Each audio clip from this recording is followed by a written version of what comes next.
आप देख रहे हैं हिमाचल डायरी सिर्फ पोल स्टार टीवी पर।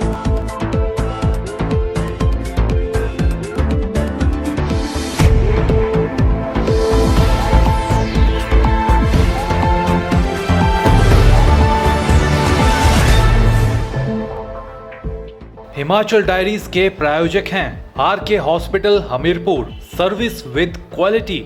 नमस्कार, आप देख रहे हैं हिमाचल डायरी और आपके साथ मैं हूं मोनिका ठाकुर। आइए जानते हैं हिमाचल से जुड़ी ताज़ा तरीन खबरें।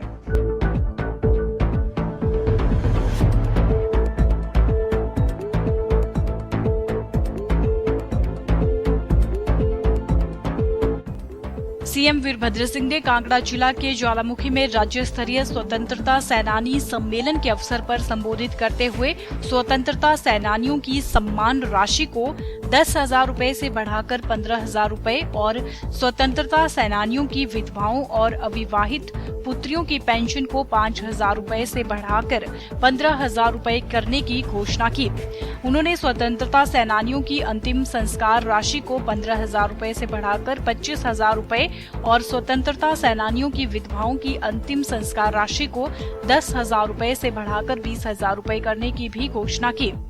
मुख्यमंत्री ने पुत्रियों और पौत्रियों के विवाह की अनुदान राशि को 21,000 रुपए से बढ़ाकर 31,000 रुपए करने की घोषणा की। उन्होंने स्वतंत्रता सेनानी कल्याण बोर्ड में स्वतंत्रता सेनानियों के वार्डों से 2 सदस्यों को नामित और राजस्व दस्तावेजों में स्वतंत्रता सेनानियों के परिवारों को स्थायी रूप से दर्ज करने की भी घोषणा की।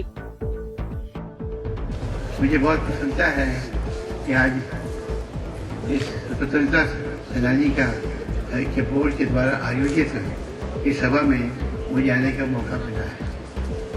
मैं सभी स्वतंत्रता सेनानियों को मैं स्वागत करता हूं और उनके परिवार से जो भी आए हैं उनका भी मैं स्वागत करता हूँ। स्वतंत्रता सेनानी जो है आज हमारे लिए एक गौरव की बात है। हिंदुस्तान को भारत को आज़ाद करने के लिए जिन स्वतंत्रता सेनानियों ने काम किया, शहीद हुए, घटनाएं सही, जेलों में गए, कईयों को फांसी हुई, आज उनको हम विनम्रता के साथ हम उनके सामने अपना सिर झुकाते हैं। भारत की आज़ादी का जो इतिहास है वो स्वर्ण अक्षरों में लिखने के लायक है और स्वतंत्रता संग्राम ने न केवल स्वतंत्रता हासिल करने के लिए काम किया, पर इस मुहिम की वजह से सारा हिंदुस्तान एक हो गया। कन्याकुमारी से लेकर हिमालय तक सारा जो हमारा देश है वो एक आवाज़ इकट्ठे हुआ और वो हमारे तिरंगे झंडे के नीचे आया। इसके अतिरिक्त मुख्यमंत्री ने सरकारी नौकरी में बैकलॉग को अतिशीघ्र समाप्त करने की घोषणा की। उन्होंने 6 महीनों के भीतर स्वतंत्रता सेनानियों के घर तक जाने वाली सड़कों के लंबित पड़े निर्माण कार्य को पूर्ण करने और सरकारी नौकरी में वर्तमान 2% आरक्षण में स्वतंत्रता सेनानियों की विवाहित पुत्रियों और पौत्रियों को लाने के निर्देश भी दिए। उन्होंने कहा कि स्वतंत्रता सेनानियों ने स्वतंत्रता को वास्तविकता का रूप दिया है, जिसके लिए हम उनका सम्मान करते हैं। स्वतंत्रता सेनानियों द्वारा गुलामी स्वीकार न करना और एक संगठित और स्वतंत्र राष्ट्र की दूरदर्शिता की बदौलत आज हम यहाँ पहुँचे हैं। उन्होंने कहा कि स्वतंत्रता सेनानियों के त्याग से ही ब्रिटिश राज से भारत को स्वतंत्रता दिलाने में सफलता हासिल हुई है। इससे पहले मुख्यमंत्री ने ज्वालामुखी स्थित नागरिक अस्पताल का उद्घाटन भी किया। प्रदेश के भीतरी क्षेत्रों में रेल नेटवर्क स्थापित करने की दिशा में रेलवे ने बड़ा कदम उठाया है। केंद्र सरकार ने आम बजट में ऊना हमीरपुर के बीच 2,850 करोड़ की अनुमानित लागत से 50 किलोमीटर लंबे ट्रैक को मंजूरी दे दी है। बजट डॉक्यूमेंट में ऊना हमीरपुर के लिए नई रेल लाइन की मंजूरी से इस ट्रैक की डीपीआर का कार्य शुरू होगा।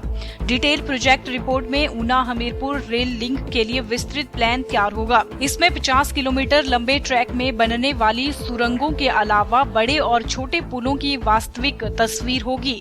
वहीं इस पूरी परियोजना पर आने वाली लागत का भी सही आंकड़ा दिया जाएगा। ऊना हमीरपुर के मध्य सड़क मार्ग से दूरी करीब 80 किलोमीटर है, लेकिन रेल ट्रैक को इस ढंग से निकाला जाएगा कि यह दूरी कम होकर 50 किलोमीटर रह जाएगी। रेल ट्रैक की दूरी कम करने के लिए कई जगहों पर पहाड़ों का सीना भी चीरना होगा और सुरंगों और कई बड़े पुलों का निर्माण भी करना पड़ेगा। पूरे ट्रैक के निर्माण में भूमि अधिग्रहण कम से कम हो, इस बात का भी ख्याल रखा जाएगा। इसमें दिल्ली व मुंबई की मेट्रो रेल की तर्ज पर पिलरों पर ट्रैक के निर्माण का प्रस्ताव है।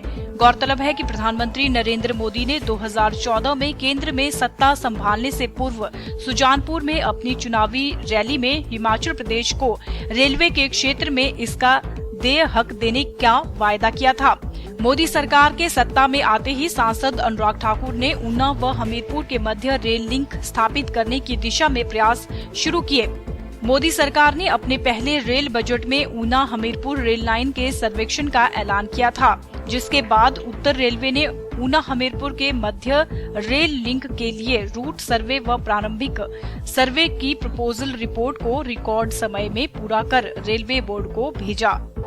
रेल ट्रैक के बनने से हमीरपुर जिला न केवल ऊना से जुड़ेगा, अपितु दिल्ली से भी ब्रॉडगेज रेल लाइन से जुड़ जाएगा। सरकारी भूमि पर अवैध कब्जा करने वाले छोटे व सीमांत किसानों को उस जमीन का मालिकाना हक देने के लिए हाई पावर कमेटी ने मसौदा तैयार कर सरकार को भेज दिया है। इस मसौदे पर कैबिनेट की मुहर लगेगी, जिसके बाद इसे हाई कोर्ट को भेजा जाएगा। हाई कोर्ट से सरकार ने आग्रह किया है कि वह सिंगल बेंच को इस मामले को सौंपे, क्योंकि विभिन्न अदालतों में ये मामले चल रहे हैं और सिंगल बेंच के पास मामला जाने से उसमें जल्द फैसला आएगा। वहीं सभी मामलों पर एक साथ सुनवाई हो सकेगी। बैठक में निर्णय लिया गया कि विधानसभा में सरकार ने जो प्रस्ताव पारित किया था उसके मुताबिक ही लोगों को राहत प्रदान की जाएगी। इसमें बड़े कब्जाधारियों को कोई राहत नहीं दी जाएगी। जिन लोगों को सरकार मालिकाना हक देगी उनसे कुछ कीमत ली जाएगी, जिसका निर्धारण अभी नहीं किया गया। छोटे व सीमांत किसानों को एक मुश्त राहत प्रदान करने के उद्देश्य से सरकार ने उन्हें सरकारी भूमि पर कब्जों के मालिकाना हक दिलाने के लिए ये योजना बनाई है। किसानों व बागवानों के आजीविका के अधिकारों की रक्षा के लिए इस प्रारूप में सुझाव दिए गए हैं। इसमें कहा गया है कि हालांकि राज्य सरकार कानून के अनुरूप सरकारी भूमि पर व्यापक स्तर पर अतिक्रमण करने वालों के खिलाफ कड़ी कार्रवाई के लिए कृत संकल्प है, मगर मानवीय आधार पर छोटे लोगों की सुरक्षा भी चाहती है। उन मामलों में जिनमें वन संरक्षण अधिनियम 1980 और अनुसूचित जाति एवं परंपरागत वन निवासी अधिनियम 2006 के अंतर्गत स्वीकृति अनिवार्य है, को भारत सरकार से उठाया जाएगा।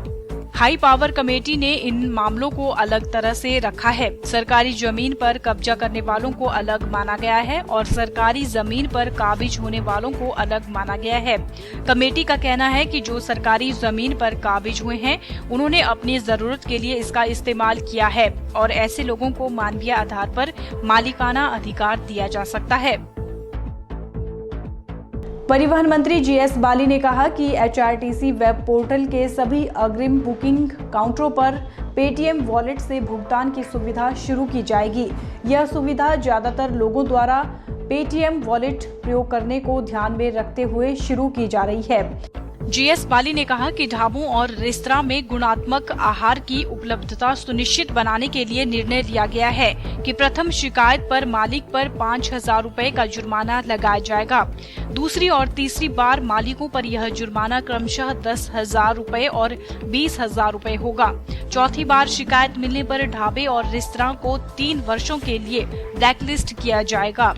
बाली ने कहा कि शिमला से चंडीगढ़ के लिए सुपर लग्जरी बस सेवा शुरू होगी।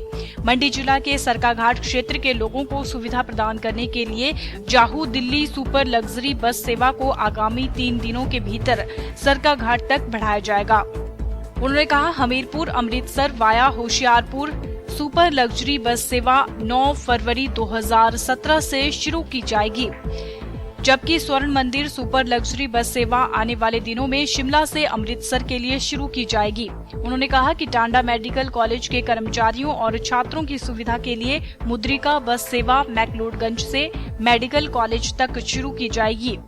उन्होंने कहा कि यात्रियों के लिए सुरक्षित और आरामदायक यात्रा सुविधा सुनिश्चित बनाने के लिए विभिन्न कदम उठाए गए हैं और यात्रियों की मांगों को ध्यान में रखते हुए भविष्य में और भी सुविधाएं प्रदान की जाएंगी। परिवहन मंत्री ने कहा कि चालू वित्त वर्ष के दौरान निगम का राजस्व 508 करोड़ रुपए से बढ़कर 560 रुपए दर्ज किया गया है। हमीरपुर में ब्लॉक कांग्रेस कमेटी द्वारा बैठक का आयोजन किया गया, जिसकी अध्यक्षता ब्लॉक कांग्रेस कमेटी के प्रधान सुनील कुमार ने की। बैठक में विभिन्न विषयों पर चर्चा की गई। इस अवसर पर पूर्व विधायक व केसीसी बैंक के उपाध्यक्ष कुलदीप पठानिया और कांग्रेस जिलाध्यक्ष नरेश ठाकुर भी मौजूद रहे। इस अवसर पर पूर्व विधायक व केसीसी बैंक के उपाध्यक्ष कुलदीप पठानिया ने बताया कि बैठक का मुख्य उद्देश्य सीएम वीरभद्र सिंह के हमीरपुर प्रवास पर चर्चा करना रहा। उन्होंने बताया कि जल्द ही मुख्यमंत्री हमीरपुर प्रवास पर आ रहे हैं और उस दौरान जहां भी सीएम की जनसभाएं होंगी वहां ज्यादा से ज्यादा लोगों को एकत्रित करने का प्रयास किया जाएगा ताकि कार्यक्रम को सफल बनाया जा सके। आज की मीटिंग जो है वो एक रूटीन में जो हमारी ब्लॉक की मीटिंग होती है उसके थी और साथ में जो शीतकालीन प्रवास जो मुख्यमंत्री का बहुत जल्दी हमीरपुर जिले में होने जा रहा है उसके उपलक्ष्य में यहाँ कार्यकर्ताओं को जो है इकट्ठा किया गया था और उस पर चर्चा हुई कि जैसे भी सीएम साहब का प्रोग्राम जहाँ भी जिस इलाके में भी होगा और जहाँ भी जनसभा होगी उसके लिए कार्यकर्ताओं को जो है कार्यकर्ताओं की मीटिंग हुई है। बैठक में शहरी अध्यक्ष मनोज शर्मा, महासचिव होशियार सिंह, सेवादल ब्लॉक अध्यक्ष जोगिंदर सिंह, पार्षद अश्वनी शर्मा सहित अन्य कांग्रेस कार्यकर्ता शामिल रहे। कृषि एवं पशुपालन व्यवसाय ग्रामीणों के लिए आजीविका का मुख्य साधन है। उन्नत कृषि उत्पाद किसानों की आर्थिकी को सुदृढ़ करने में महत्वपूर्ण योगदान देता है। यह बात एपीएमसी अध्यक्ष प्रेम कौशल ने कही। प्रेम कौशल ने बताया कि किसानों के लिए ENAM ऑनलाइन की सुविधा शुरू की गई है। उन्होंने कहा कि ENAM का उद्देश्य कृषि उपज मंडी को इंटरनेट के माध्यम से जोड़ना है, जिससे कोई भी कृषि उपज मंडी राष्ट्रीय कृषि बाजार से जुड़कर राष्ट्रीय व्यापार नेटवर्क में भाग ले सकते हैं। उन्होंने बताया कि मंडी में इंटरनेट के माध्यम से व्यापार का प्रावधान होगा, जिसके तहत व्यापारियों और किसानों को पंजीकृत किया जाएगा। किसानों की सुविधा के लिए जिला में 3 मंडियां हमीरपुर, नादौन और जाहू में कार्य कर रही हैं। सुजानपुर में भी मंडी का निर्माण कार्य प्रगति पर है। उन्होंने किसानों और पशुपालकों से कहा कि वे अपने बच्चों को शिक्षा के साथ साथ खेतीबाड़ी और पशुपालन व्यवसाय के बारे में जागरूक करें, ताकि वह समय आने पर इस व्यवसाय को स्वरोजगार के रूप में अपनाकर अपने लिए रोजगार पैदा कर सकें। उन्होंने कहा कि कृषि में युवाओं के लिए स्वरोजगार की अपार संभावनाएं हैं। उन्होंने ग्रामीण क्षेत्र के विकास के लिए आधुनिक तकनीक से खेतीबाड़ी करने की आवश्यकता पर बल दिया। उन्होंने कहा कि किसान फसलों की पैदावार में बढ़ोतरी लाने के लिए मृदा परीक्षण, परंपरागत और जैविक खेती को अपनाएं। उन्होंने कहा कि प्रदेश सरकार द्वारा किसानों के कल्याणार्थ अनेकों योजनाएं चलाई जा रही हैं। प्रेम कौशल ने किसानों को सरकारी योजनाओं का लाभ लेने का भी आह्वान किया। उन्होंने कहा कि समय समय पर किसानों, बागवानों और पशुपालकों को जागरूक करने के लिए जागरूकता शिविरों का आयोजन किया जा रहा है और आगे भी दूरदराज ग्रामीण क्षेत्रों में ऐसे ही जागरूकता शिविरों का आयोजन किया जाएगा, ताकि किसान नई नई जानकारियां हासिल कर लाभान्वित हो सकें। उन्होंने किसानों को इन शिविरों में बढ़ चढ़कर भाग लेने के लिए भी कहा। हिमाचल डायरी में अभी रुकते हैं एक छोटे से ब्रेक के लिए। आप बने रहिए पोल स्टार टीवी के साथ।